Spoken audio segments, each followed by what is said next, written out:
I made a rear cargo carrier mount to hold everything securely in place while I'm out on the trails. And in this case, I used some 30-30 material that has slots in it that you can use these various nuts in there, like T-slot nuts. And I've got some eye hooks, or eye bolts, I should say. And I got those set up to hold in the bungee straps. And I can bungee down all the locations, and got this rack in here. It mounts in pretty tight. Also added this neoprene rubber material in where I'm setting the items. In this case, this big item here, or this big spot, is for my set point PT35 refrigerator. This spot is for the EcoFlow Delta 2. That spot in the back there is for a Blue Eddy AC2A, and then I have room for another Blue Eddy AC2A up here. In this case, I can charge the Blue Eddy AC2As with the 400 watt inverter built into the truck.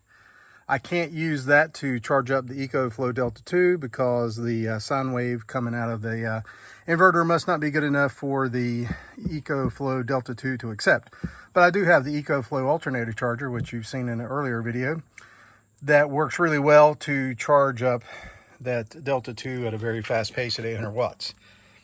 So I'm going to put everything in here so you can see what it looks like with all the power stations and the refrigerator. Here is my rear cargo bracket with everything attached to it. I've got the EcoFlow alternator charger right there. I've got it hooked up to the Delta 2. Of course, it's pretty much 100%, so it's not going to charge. And I've got my 400 watt inverter plugged in to both of the AC2As, and of course they're 100% charged. But when they do need a charge, I've got them programmed for 140 watts, so it will run both of those for 280 watts, and it'll charge up one of these Blue Eddies in about an hour or so at 140 watts, a little bit over. And then the Delta 2, if it's 0% to 100, it'll charge in about an hour and 15 minutes at 800 watts. So overall, it would charge pretty quickly on the trail if I was out and about, or if I just needed to charge it up for a little bit, I could just crank in, get in my truck and crank it and run it for a few minutes, 15-30 minutes, and get a pretty good charge on these power stations. Now the PT35 is on the other side. We'll go around there and get a better look at that. Okay, here is the Set Power PT35. I like this refrigerator. It's pretty good. I mean, it's got dual zones. I don't really need to have a freezer at this point, but I just set both of them to be at 36 degrees, and works pretty good. We've got a small section in here and a much larger section over here. I got some condiments in there for now. And then you can see the Delta 2 and the Blue Eddies over there.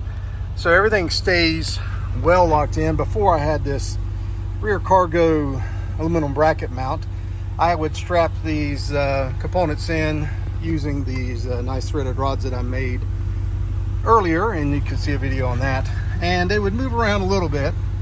So I decided to again use this reuse this 30-30 material and make this cargo carrier system, and this thing is pretty rock solid and not going anywhere. Of course, I do have the refrigerator bungeed down by the handles down here to the 3/4 inch threaded rod, and overall it seems to be a pretty good setup for now. And of course I can take all this out and have full access to my rear seats when needed, so that's a good thing.